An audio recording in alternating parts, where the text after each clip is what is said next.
श्री भगवान के प्यारे प्यारे भक्तों, आइए श्री भक्तमाल के माध्यम से श्री द्रौपदी जी की कथा सुनते हैं।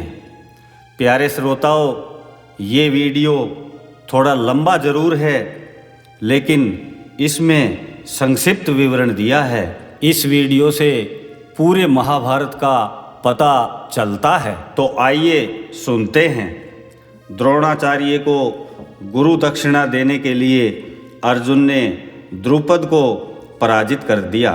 यद्यपि आचार्य द्रोण ने द्रुपद को पाश मुक्त करके केवल आधा राज्य लेकर मित्र बना लिया, परंतु वे इस अपमान को भूल न सके। द्रुपद ने द्रोण से बदला लेने के लिए यज्ञ करके संतान प्राप्ति का निश्चय किया। कलमासी नगरी के तपस्वी वेदज्ञ ब्राह्मण उपियाज की उन्होंने अर्चना की। उनको प्रसन्न करके प्रार्थना की कि द्रोण को मारने वाले पुत्र की मुझे प्राप्ति हो, ऐसा यज्ञ कराएं। उपियाज ने प्रार्थना अस्वीकार कर दी। महाराज ने पुनः 1 वर्ष सेवा की। इससे प्रसन्न होकर उन विप्रदेव ने कहा, मैंने अपने अग्रज को भूमि में पड़ा पका फल उठाकर ग्रहण करते हुए एक बार देखा है। मैंने इससे समझा है कि वे द्रव्य की शुद्धि अशुद्धि का विचार नहीं करते। आप उनसे प्रार्थना करें। महाराज द्रुपद ने उनके अग्रज याज को सेवा से प्रसन्न किया। 10 करोड़ गायों की दक्षिणा का प्रलोभन थोड़ा नहीं था। याज ने महाराज के नगर में आकर सविधि यज्ञ कराया। यज्ञ की पूर्णाहुति के समय उसने मुकुट, कुंडल, कवच, त्रोण तथा धनुष धारण किए एक कुमार प्रकट हुआ। इस कुमार का नाम याज ने धृष्टद्युम्न रखा। महाभारत के युद्ध में पांडव पक्ष का पूरे युद्ध में यही कुमार सेनापति रहा। यज्ञ कुंड से एक कुमारी भी प्रकट हुई। वह युवती थी, उसका वर्ण श्याम था। उसके समान रूपवती दूसरी स्त्री न हो सकती। इसके शरीर से प्रफुल्ल नील कमल की गंध निकलकर कोस भर तक दिशाओं को सुरभित कर रही थी। वर्ण के कारण याज ने उनका नाम कृष्णा रखा। इस रूप में ऋषि कुमारी गुणवती अग्नि देवी से प्रकट हुई थी और महाकाली ने अंश रूप से क्षत्रिय विनाश के लिए उनमें प्रवेश किया था। महाराज द्रुपद की महारानी ने याज से प्रार्थना की कि ये दोनों मुझे ही माता समझें, और याज ने एवमस्तु कह दिया।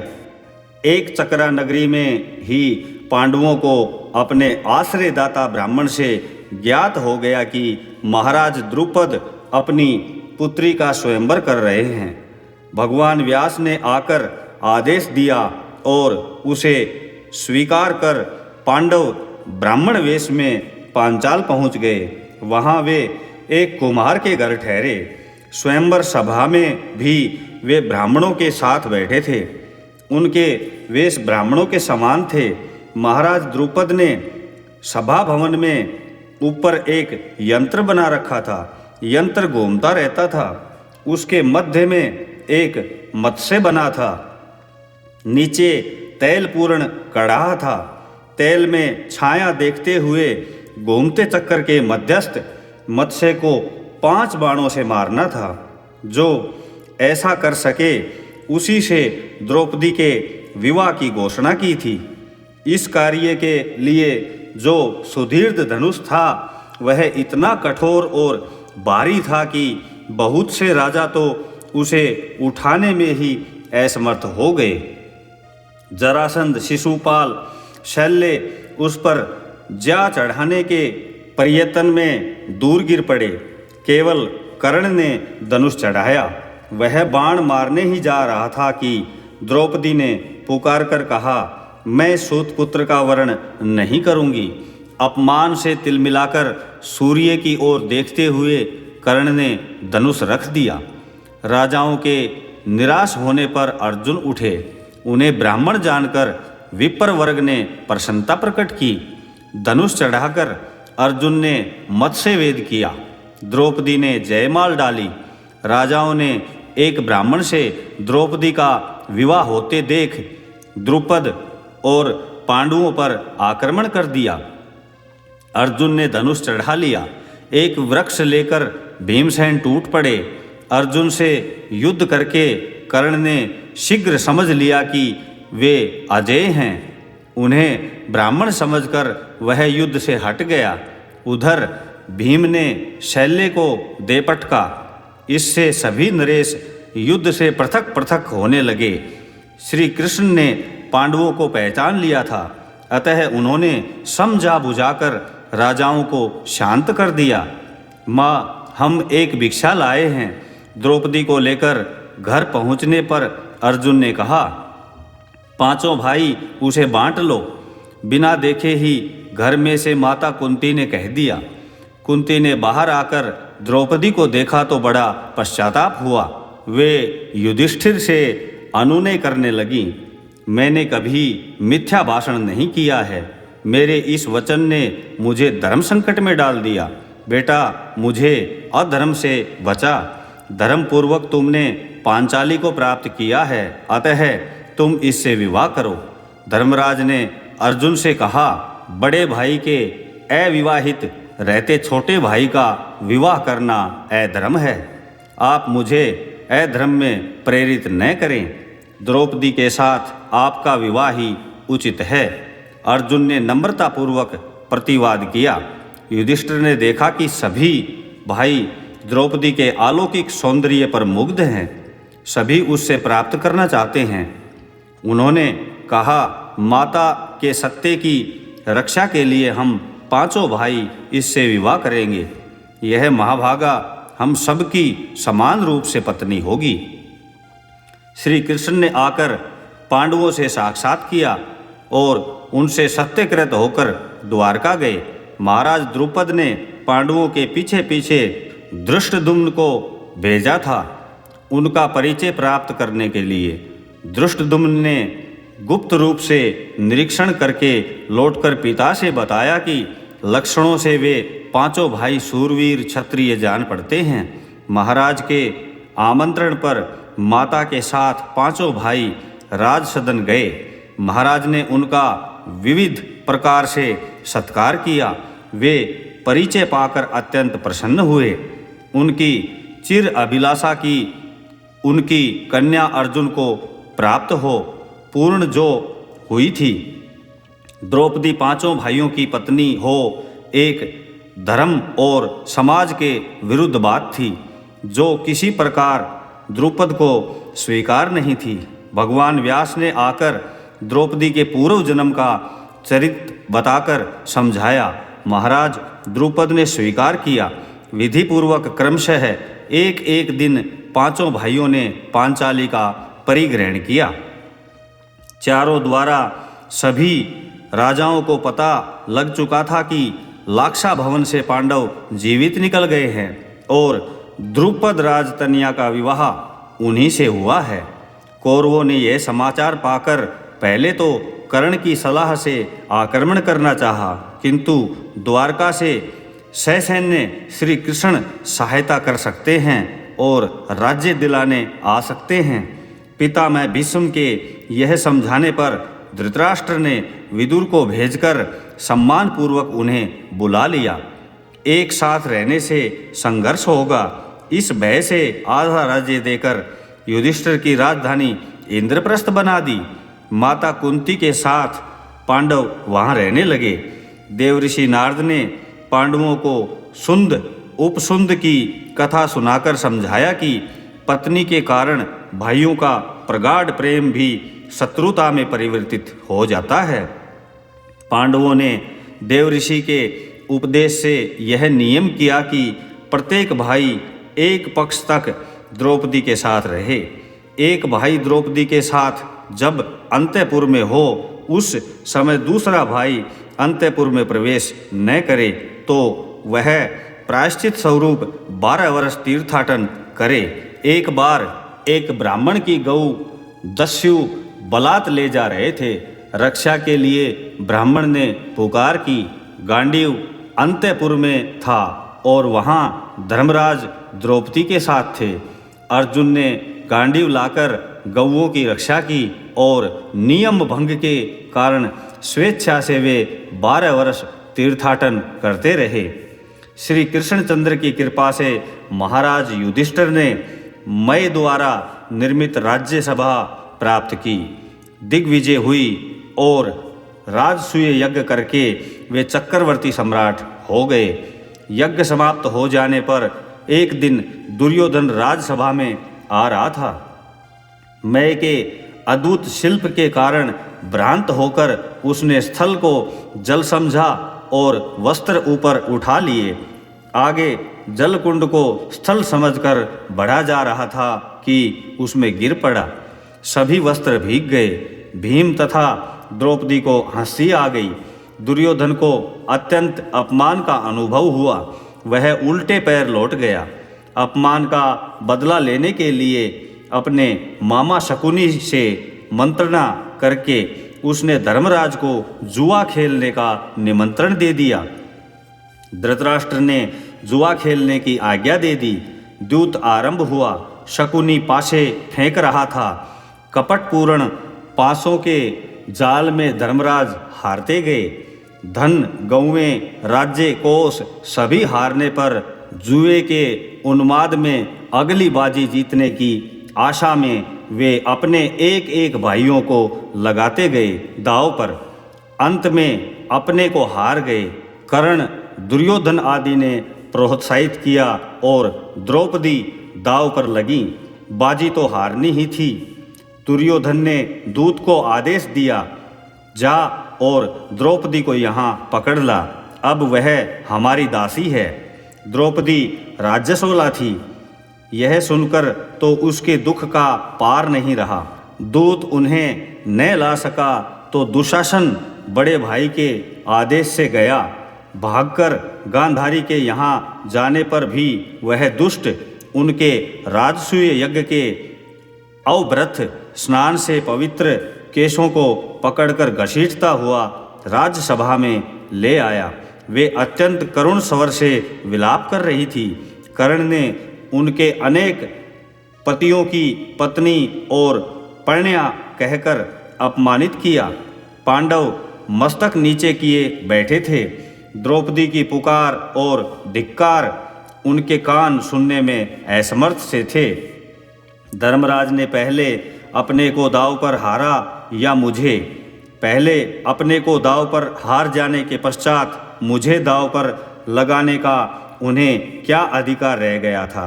बड़े करुण स्वरों में द्रौपदी ने सबसे प्रार्थना की। भीष्म, द्रोण, कृप आदि सब ने मस्तक झुका लिया। दुर्योधन द्वारा अपमानित होने के भय से सब मौन हो रहे थे। दुशासन, देखते हो क्या? इसका वस्त्र उतार लो और निर्वस्त्र करके यहाँ बैठा दो। दुर्योधन ने अपनी वाम जंघा वस्त्रहीन करके दिखाई। कर्ण ने स्वयंवर सभा के अपमान का स्मरण करते हुए व्यंग करके दुर्योधन का समर्थन किया।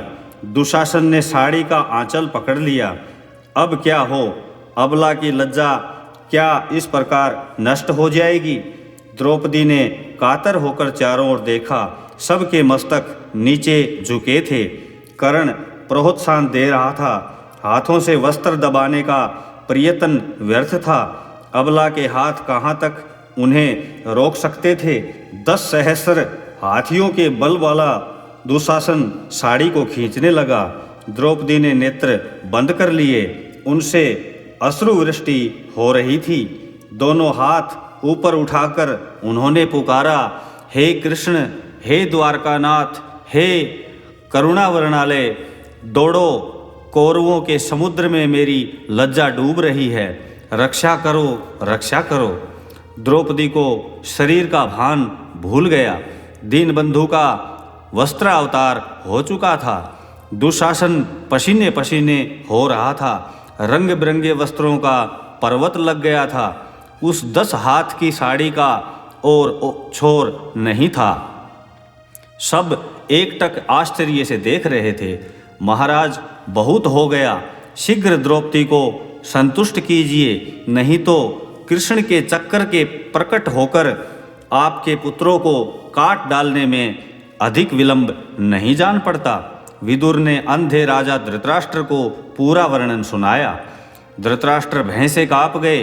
उन्होंने प्रेम से द्रौपदी को समीप बुलाया, पुत्रों के अपराध के लिए क्षमा याचना की, पांडवों को द्रौपदी के साथ दासत्व से मुक्त करके हारा हुआ राज्य तथा धन लौटा दिया। जो हार जाए वह भाइयों तथा स्त्री के साथ 12 वर्ष वन में रहे। वनवास के अंतिम वर्ष में वह गुप्त रहे। यदि उसका पता लग जाए तो पुनः 12 वर्ष वन में रहे। दुर्योधन ने पिता की उदारता से दुखी होकर किसी प्रकार केवल एक बाजी और खेलने की आज्ञा प्राप्त की। युधिष्ठिर इस नियम पर पुनः द्यूत में हार गए। माता कुंती को विदुर के घर छोड़कर वे द्रौपदी के साथ वन में चले गए। दुखी उदास पांडवों के साथ प्रजा के बहुत से लोग साथ चले। वे तो किसी प्रकार लौटा दिए गए, किंतु कुछ ब्राह्मण 11 वर्ष तक उनके साथ वन में रहे। गुप्तवास प्रारंभ होने पर वे विदा हुए। राजसूय यज्ञ की समाप्ति पर ही श्री कृष्णचंद्र द्वारका चले गए थे। शाल्व ने अपनी कामचारी विमान शोभ के द्वारा उत्पात मचा रखा था। पहुँचते ही केशव ने शाल्व पर आक्रमण किया। शोभ को गदाघात से चूर्ण करके शाल्व तथा उनके सैनिकों को यमराज के घर भेजकर जब वे द्वारका में लौटे तो उन्हें पांडवों के जुए में हारने का समाचार मिला।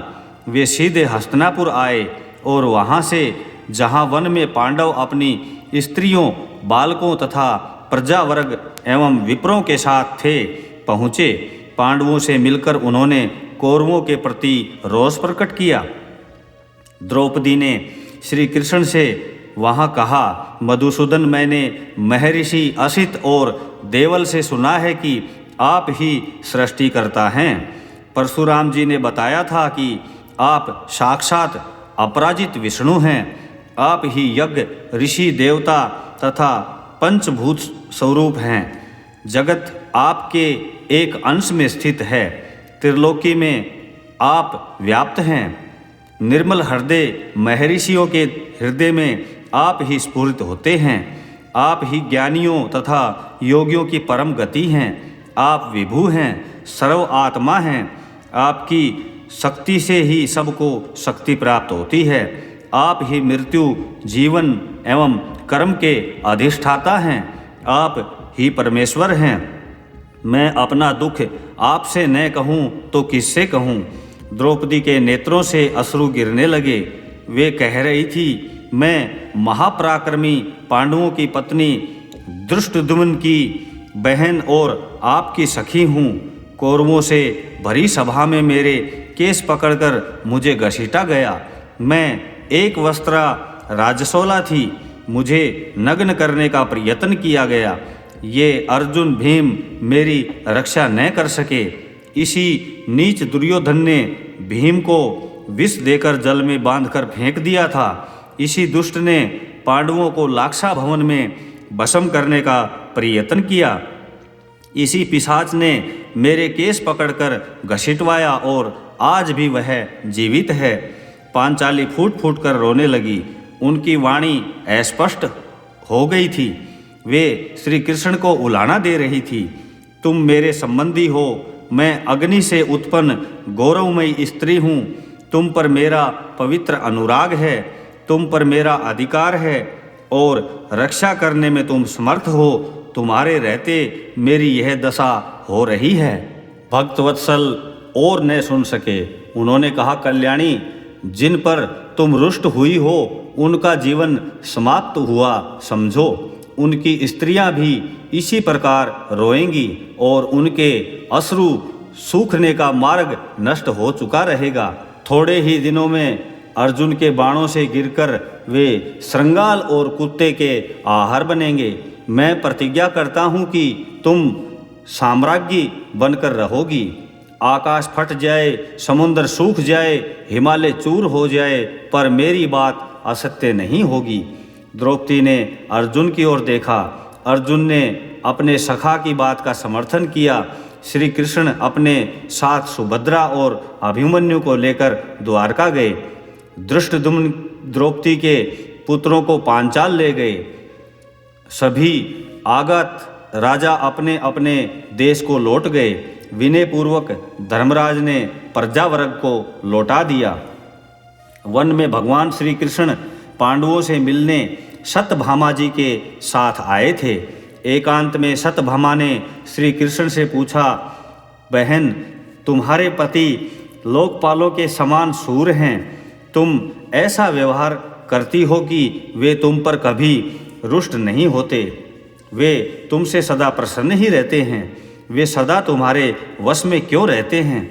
मुझे भी तुम कोई ऐसा व्रत, तप, तीर्थ, मंत्र, औषधि, विद्या, जप, हवन या उपचार बताओ जिससे श्याम सुंदर सदा मेरे वश में रहें। द्रौपदी ने कुछ स्नेह रोषपूर्वक कहा, सत्य, तुम तो मुझसे दुराचारणी स्त्रियों की बात पूछ रही हो।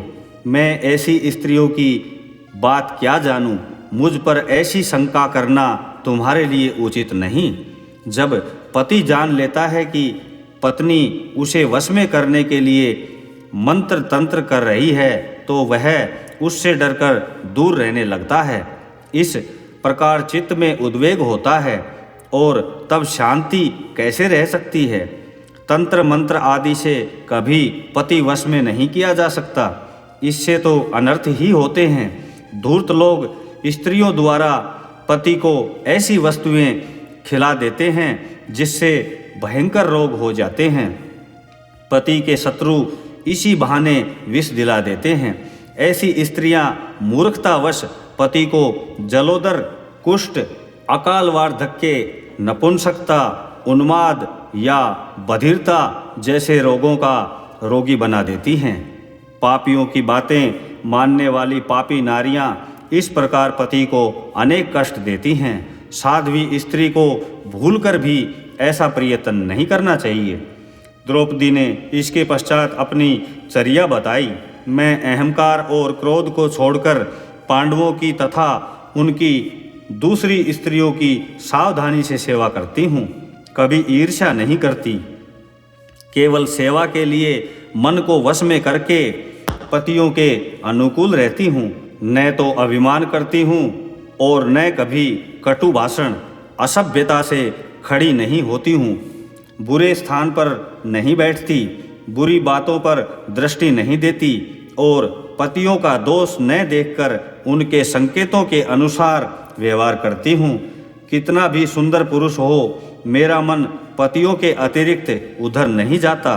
पतियों के स्नान भोजन के लिए मैं स्नान या भोजन नहीं करती। उनके बैठ जाने पर ही बैठती हूँ और उनके घर में आने पर उठकर आदरपूर्वक उनको आसन तथा जल देती हूँ। घर के बर्तनों को स्वच्छ रखती हूँ।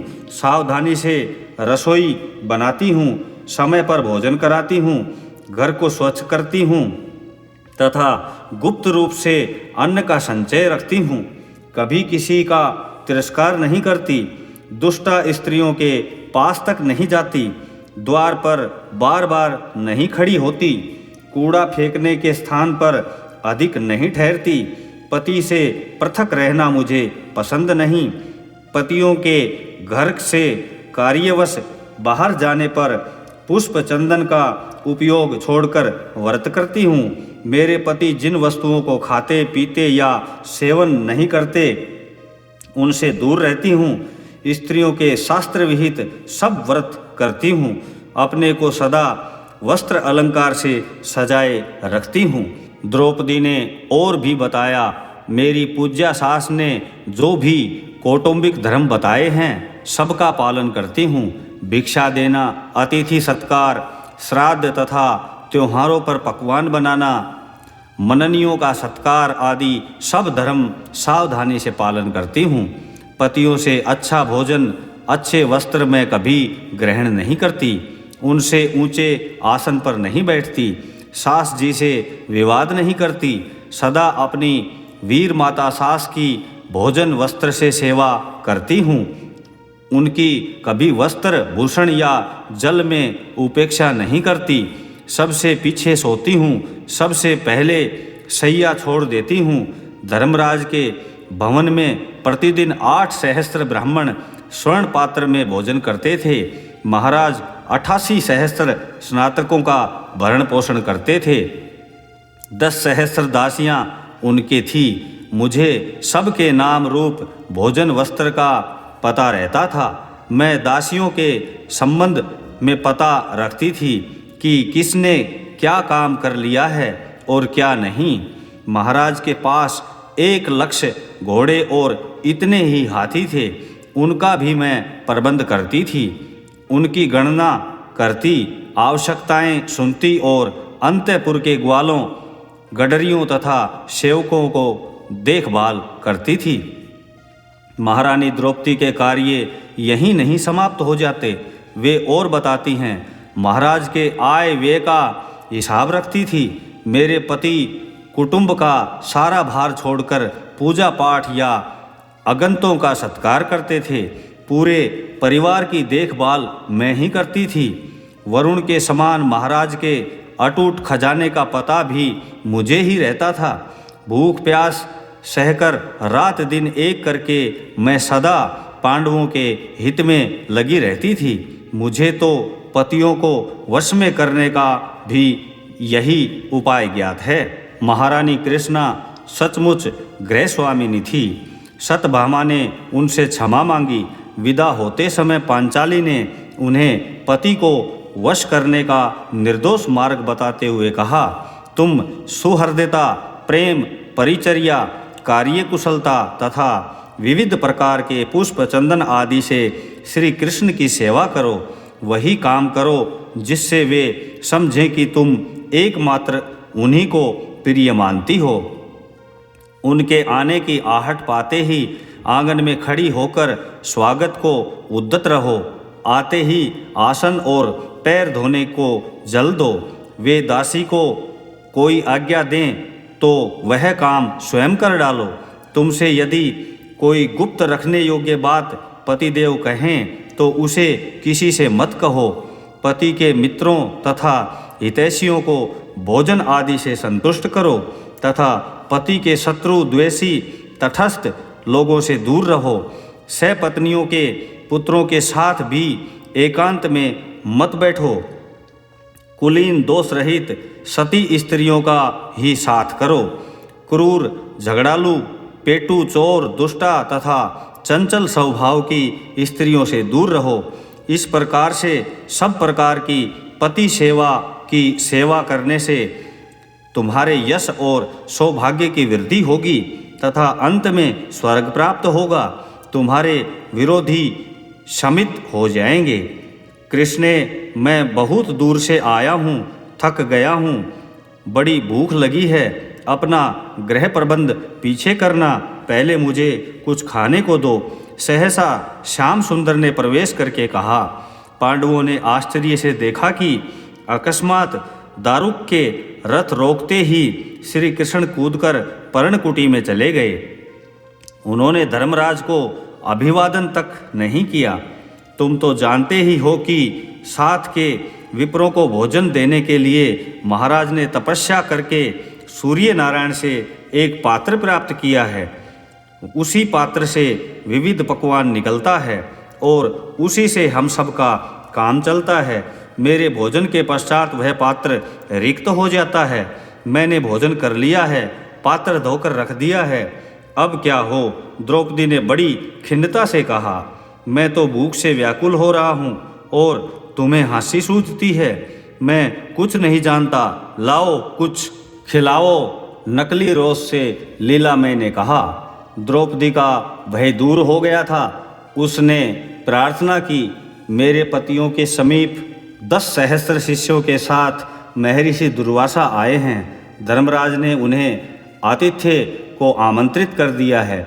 स्नान संध्या करने वे सरोवर गए हैं। लौटने पर उन्हें अन्न न मिला तो शाप देकर पांडवों को भस्म कर देंगे। इसी संकट में पड़कर मन ही मन तुम्हारा स्मरण करते हुए मैं रो रही थी। तुमने मुझ दुखियारी की पुकार सुन ली। अब अपने पांडवों की रक्षा करो। यह सब पचड़ा पीछे पहले लाओ, वह अपना पात्र दो। श्री कृष्ण झुंझलाए। लो तुम ही देख लो। द्रौपदी ने पात्र लाकर दे दिया। भगवान की लीला भली प्रकार सावधानी से स्वच्छ किए उस पात्र में भी शाक का एक पत्ता चिपका निकल आया। यज्ञ भोक्ता सर्वात्मा इससे तृप्त हूँ। माधव ने वह पत्ता उठाकर मुख में डाल लिया। अब यह पुनः भोजन क्रम प्रारंभ हो गया था, अतः पात्र भर गया। उसे तो अब द्रौपदी के भोजन न करने तक अन्न देते रहना था। जाओ ऋषियों को बुला लाओ। श्री कृष्ण ने सहदेव को बाहर आकर आज्ञा दी। वहाँ जल में खड़े ऋषियों का उदर विश्व आत्मा श्री कृष्ण के मुख में शाक डालते ही भर गया था।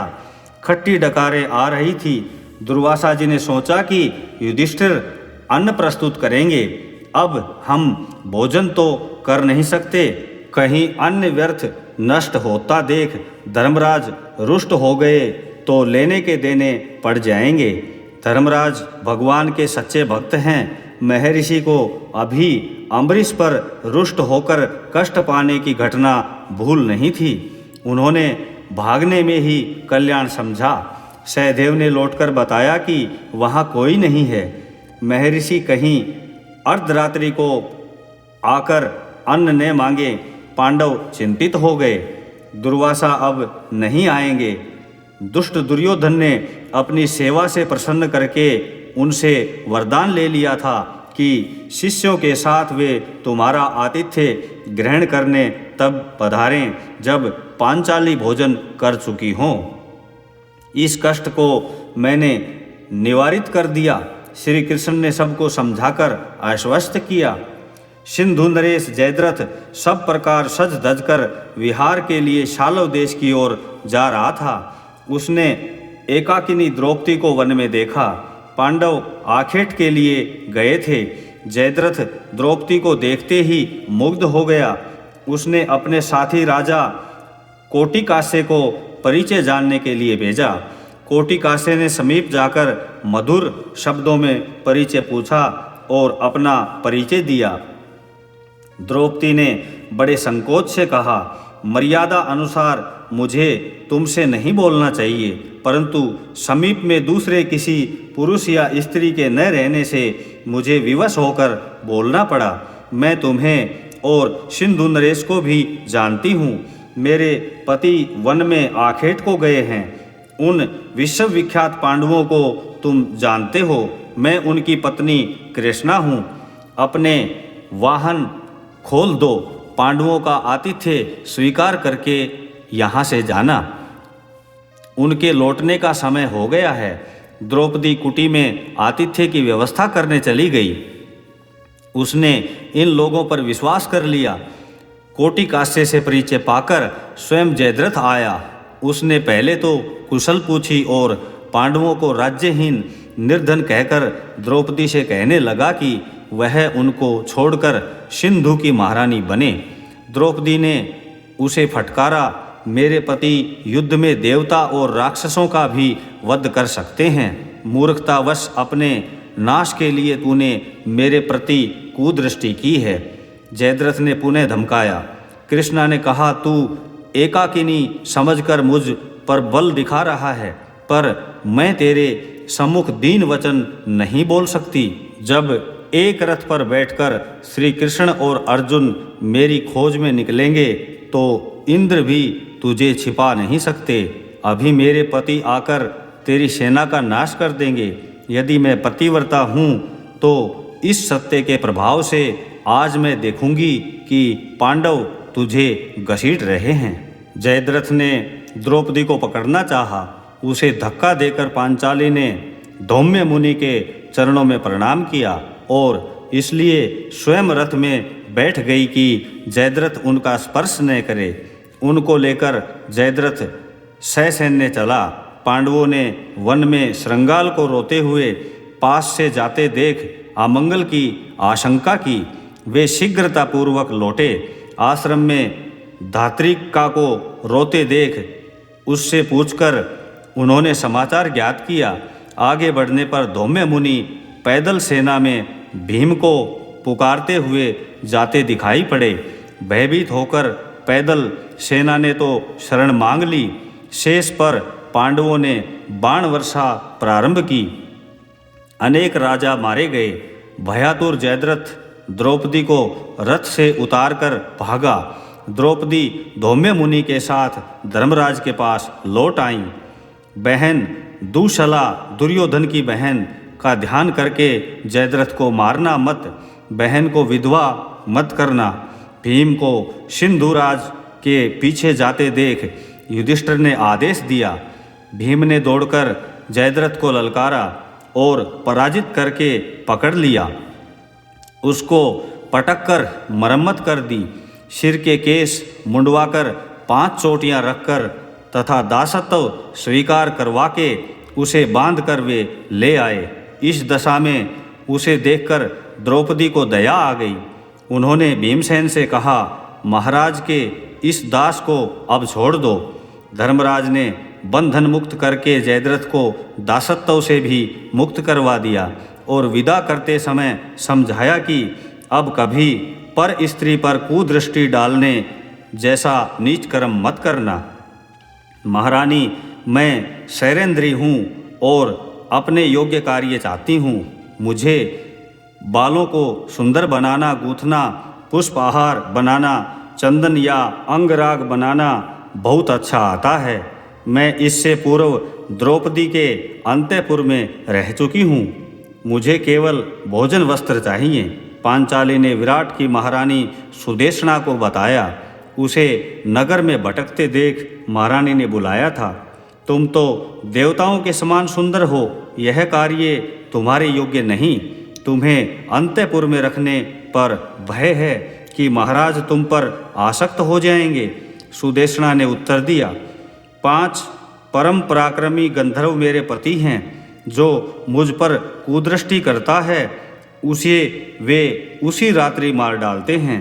जो मुझसे पैर नहीं धुलवाता तथा जूठे का स्पर्श नहीं करवाता उसका वे मंगल करते हैं। कृष्णा ने आश्वासन दिया, तुम्हें पैर नहीं धोने होंगे और उच्छिष्ट भी स्पर्श नहीं करना पड़ेगा। तुम मेरे समीप आदरपूर्वक निवास करो। सुदेशना ने स्वीकृति दे दी। तुम इतनी सुंदर कौन हो? यह कार्य तुम्हारे योग्य नहीं। मुझे स्वीकार करो। एक दिन विराट के सेनापति कीचक ने अंतःपुर में शैरेंद्री को देखकर कहा, वह उनके सौंदर्य पर मुग्ध हो गया था। द्रौपदी ने पर स्त्री के प्रति आकर्षण न होने के लिए उसे समझाया, किंतु वह दुष्ट बराबर हठ करता ही रहा। गंधर्वों के भय का भी उस पर कोई प्रभाव न हुआ। उसने द्रौपदी से कोरा उत्तर पाकर अपनी बहन सुदेशना से प्रार्थना की। सुदेशना ने द्रौपदी के अस्वीकार करने पर भी बलपूर्वक रस लाने के बहाने उन्हें कीचक के भवन में भेजा। उन्मत्त कीचक ने उन्हें पकड़ने का प्रयत्न किया। किसी प्रकार उसे धक्का देकर भागकर वे राज्यसभा में आई। पीछे दौड़ता हुआ कीचक भी वहां आ पहुंचा और उसने द्रौपदी को केस पकड़कर पटक दिया तथा पाद प्रहार किया। सूर्य द्वारा द्रौपदी की रक्षा में नियुक्त राक्षस ने आंधी के समान कीचक को दूर फेंक दिया। वह गिरकर मूर्छित हो गया। भीमसेन और अर्जुन दोनों क्रोधित हो गए, पर धर्मराज ने संकेत से उन्हें रोक दिया। द्रौपदी ने राजभवन के द्वार पर खड़े होकर कहा, मेरे महापराक्रमी पति सूत द्वारा मेरा अपमान कायरों की भांति देख रहे हैं। वे धर्मपाश में बंधे हैं। यहाँ का राजा विराट एक निरपराध स्त्री को इस प्रकार मारे जाते देखकर चुप है। यह राजा होकर भी न्याय नहीं करता। यहाँ लुटेरों का सा धर्म राजा को शोभा नहीं देता। सभासद भी इस अन्याय को चुपचाप सह रहे हैं। सभासदों ने द्रौपदी की प्रशंसा की। महाराज विराट कीचक के बल से दबे थे। उसने अनेक देश जीते थे। यद्यपि वह लंपट था, प्रजा से धन लूट लेता था और प्रजा की स्त्रियों के साथ अत्याचार करता था, परंतु महाराज उसका विरोध नहीं कर सकते थे, अतः वे चुप रहे। धर्मराज ने संकेत से कहा, तेरे पति तेरे कष्टदाता को अवश्य नष्ट कर डालेंगे। वे अभी अवसर नहीं देखते, तू अंतःपुर में जा। द्रौपदी अंतःपुर में गई। सुदेशना ने उसे आश्वासन देने का प्रयत्न किया। रात्रि में द्रौपदी ने भोजनालय में भीमसेन के पास जाकर रोते हुए कहा, तुम लोगों को इस वेश में देखकर मेरा हृदय फटता है। मुझे भी सुदेशना की दासी बनकर रहना पड़ रहा है। अब तो यह अपमान मैं सह नहीं सकती। कीचक नित्य घृणित संकेत करता है और गंदी बातें करता है। आज उसने भरी सभा में तुम सब के देखते मुझे मारा है।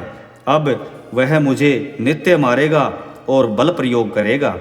यदि तुम मुझे अवधि पूर्ण होने तक चुप रहने को कहोगे तो मैं प्राण दे दूंगी। भीमसेन ने द्रौपदी को आश्वासन दिया। उनकी सम्मति से जब कीचक ने दूसरे दिन वही राग छेड़ा तो कृष्णा ने उसे रात्रि को एकांत में विराट की नवीन नृत्यशाला में बुलाया। भीमसेन ने सूचना पाकर पहले से ही वहां उपस्थित थे। उन्होंने युद्ध में कीचक को पकड़कर मार डाला। उनके हाथ पैर धड़ में दबाकर घुसा दिए। इसी दशा में द्रौपदी को दिखाया। द्रौपदी ने लोगों से कहा, मेरा अपमान करने वाले नीच कीचक की मेरे गंधर्वपतियों ने क्या दशा की, सो जाकर देखो। कीचक की मृत्यु शैरेंद्री के कारण हुई है, अतः इसे भी साथ में जला दो। इससे कीचक की आत्मा को संतोष होगा। कीचक को मरा देखकर रोष के मारे उपकीचकों ने यह निश्चय किया। उनके भय से डरे विराट ने भी ऐसा करने की आज्ञा दे दी। उन्होंने द्रौपदी को बांध लिया और शमशान ले चले। आर्तनाद करती जाती द्रौपदी की रक्षा पुकार भीमसेन ने सुन ली। नगर परकोटा लांग कर वे पहले ही शमशान पहुंच गए। एक महान वृक्ष उखाड़कर दौड़े। उन्हें देखकर उपकीचक भागे। भीम ने उन सब को मार डाला और द्रौपदी को बंधन मुक्त कर दिया। भीम अपना काम करके पुनः उसी मार्ग से भोजनालय पहुंच गए। भद्रे, महाराज गंधर्वों से बहुत डरे हैं। तुम अत्यंत सुंदरी हो और पुरुष स्वाभाविक कामी होते हैं। तुम्हारे गंधर्व बड़े क्रोधी हैं। उन्होंने 105 उपकीचकों को मार डाला। अतः महाराज ने कहा कि तुम अब यहाँ से जहाँ इच्छा हो चली जाओ। अंतःपुर में पहुँचते ही सुदेशना ने कहा, महाराज मुझे 13 दिन और क्षमा करें। मेरे गंधर्वपति इसके पश्चात स्वयं मुझे ले जाएंगे और वे महाराज का भी मंगल करेंगे। शैरेंद्री की इस बात का प्रतिवाद करने का साहस अब रानी सुदेशना में नहीं था। 13 दिन पश्चात गुप्तवास की अवधि समाप्त होने पर पांडव प्रकट हो गए। पांडवों के वनवास की अवधि समाप्त हुई। विराट नगर में उनके पक्ष के नरेश एकत्र होने लगे। अनेक ऋषियों ने, विदुर ने तथा औरों ने भी दुर्योधन को समझाया, किंतु वह बिना युद्ध के 5 ग्राम भी पांडवों को देने को प्रस्तुत नहीं था। अंतिम प्रयत्न रूप में शांति दूत बनकर स्वयं श्री कृष्णचंद्र ने विराट नगर से हस्तिनापुर जाना निश्चित किया। उनको जाने को उद्यत देखकर द्रौपदी ने कहा, जनार्दन, अवध्य का वध करने में जो पाप होता है वही पाप वध्य का वध न करने में भी होता है। मैं अपने अपमान को भूल नहीं सकी हूँ।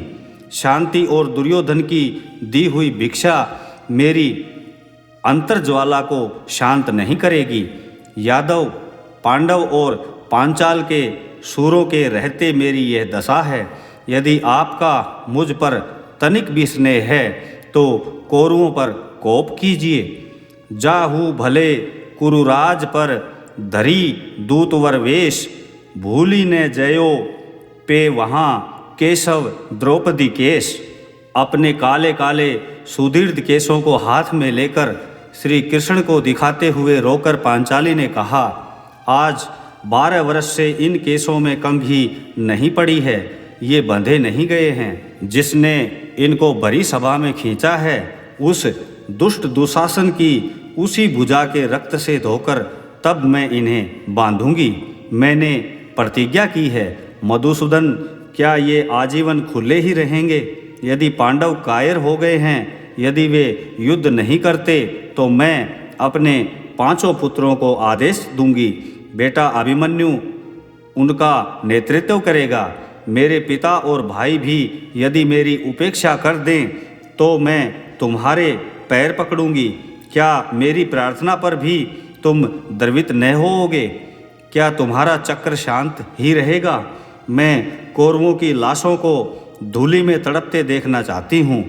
इसके बिना कोई साम्राज्य मुझे सुखी नहीं कर सकता। श्री कृष्ण ने गंभीरता से कहा, कृष्णे, आंसुओं को रोको, इस नाटक को हो जाने दो। मैंने प्रतिज्ञा की है और प्रकृति के सारे नियमों को पलट जाने पर भी वह मिथ्या नहीं रहेगी। जिन पर तुम्हारा कोप है उनकी विधवा पत्नियों को तुम शीघ्र ही रोते देखोगी। ये ही धर्मराज युद्ध का आदेश देंगे और तुम्हारे शत्रु युद्ध भूमि में मारे जाएंगे। महाभारत का युद्ध प्रारंभ हो गया था। सहसा एक रात्रि को धर्मराज के चरों ने समाचार दिया कि दुर्योधन के द्वारा उत्तेजित किए जाने पर भीष्म पितामह आदि ने प्रतिज्ञा की है कि कल वे समस्त सैन्य के साथ 5 पांडवों को मार देंगे। पांडवों में अत्यंत व्याकुलता फैल गई। धर्मराज ने श्री कृष्ण के पास जाकर अर्जुन को भेजा, किंतु रूखा उत्तर मिला। अंत में द्रौपदी माधव के शिविर में जाकर उनसे प्रार्थना करने लगी कि वे पांडवों की रक्षा करें।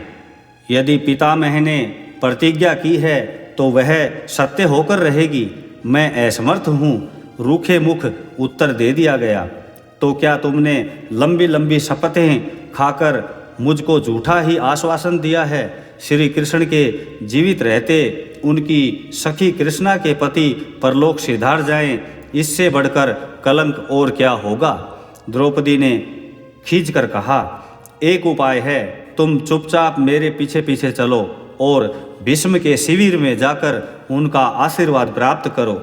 श्री कृष्ण ने मुस्कुराते हुए कहा, मैं तो सदा ही तुम्हारे वचनों का अनुसरण करने को प्रस्तुत हूँ, चलो शीघ्र। रात का 3रा प्रहर था।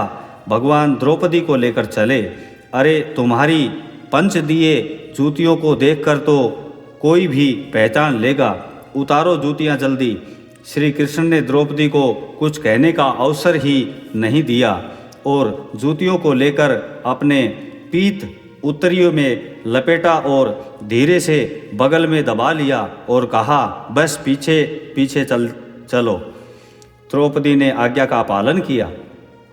यह पितामह का शिविर है, चुपचाप अंदर जाकर पितामह को प्रणाम करो।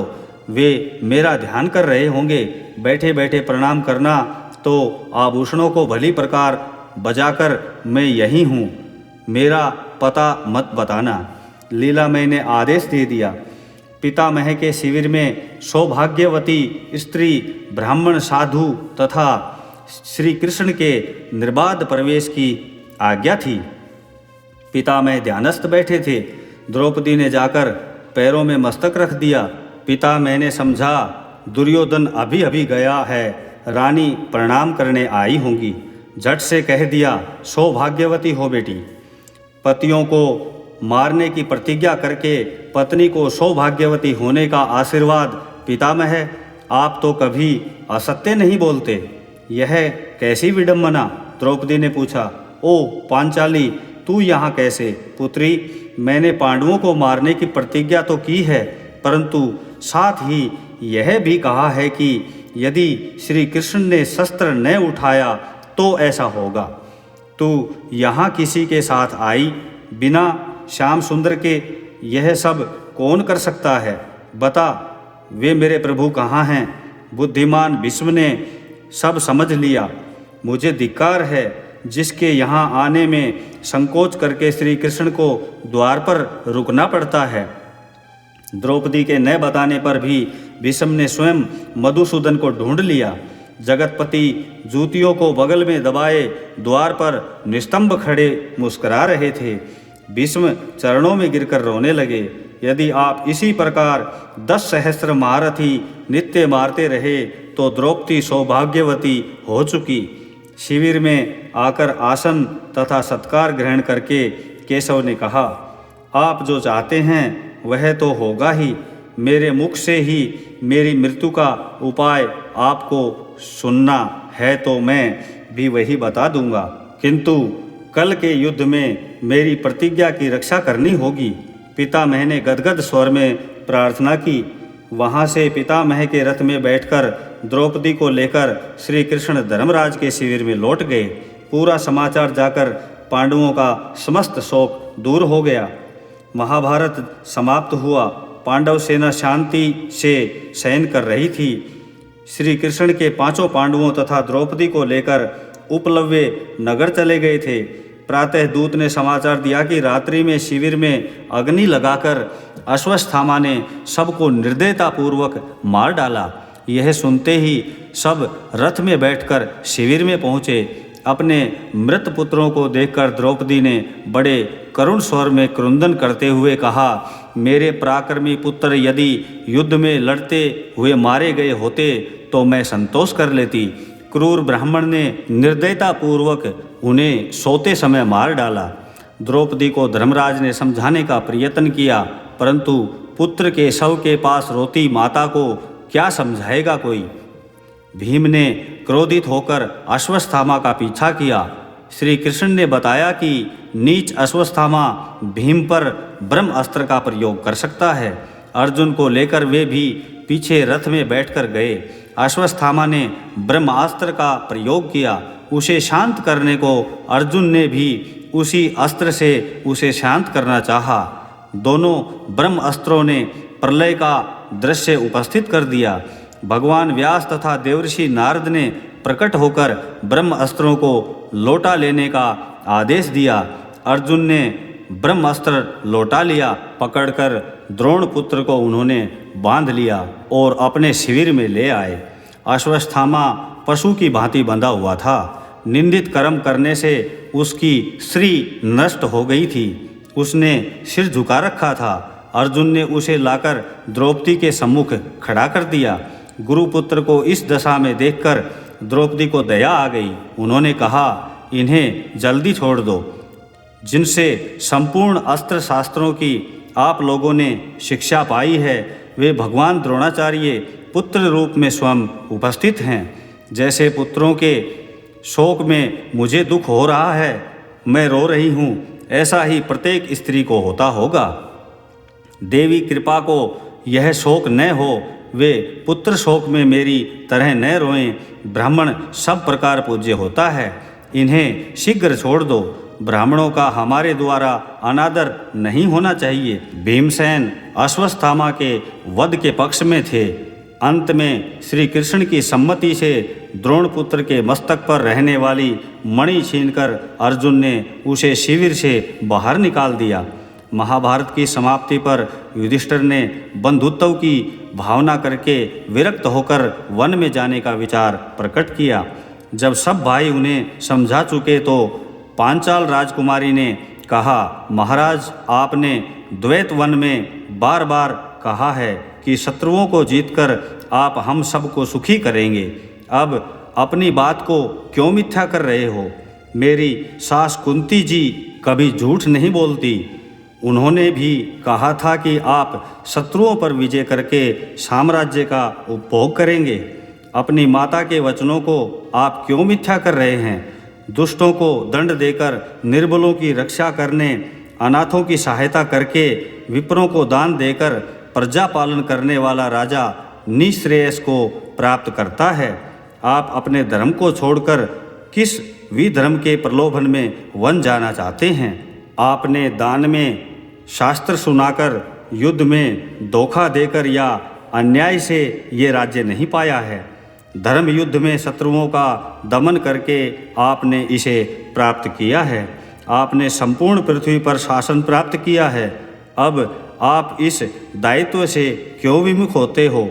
मैं पुत्रों के मरने पर भी केवल आपकी ओर देखकर जीवित हूँ। आपके ये पराक्रमी भाई भी आपके लिए ही जीवन धारण किए हुए हैं। आपके लिए उदासीनता उचित नहीं। शासन कीजिए, यज्ञ कीजिए और ब्राह्मणों को दान दीजिए। महाराज युधिष्ठिर ने दीर्घ काल तक शासन किया। उन्होंने द्रौपदी के साथ 3 अश्वमेध किए। द्वारका से लौटकर अर्जुन ने जब यदुवंश के क्षय का समाचार दिया तो परीक्षित का राज्य अभिषेक करके धर्मराज ने अपने रजोचित वस्त्रों का त्याग कर दिया। मनोव्रत लेकर वे निकल पड़े। भाइयों ने भी उन्हीं का अनुकरण किया। द्रौपदी ने भी वल्कल पहनना और पतियों के पीछे चल पड़ी। धर्मराज सीधे उत्तर दिशा में चलते गए। बद्रिका आश्रम से ऊपर वे हिम प्रदेश में जा रहे थे। द्रौपदी सबके पीछे चल रही थी। सब मौन थे, कोई किसी की ओर नहीं देखता था। द्रौपदी ने अपना चित्त सब ओर से एकाग्र करके परात पर भगवान श्री कृष्ण में लगा दिया था। उसे शरीर का पता नहीं था। हिम पर फिसलकर वे गिर पड़ी। शरीर उसी श्वेत हिम राशि में विलीन हो गया। महारानी द्रौपदी तो परम तत्व से एक हो चुकी थी।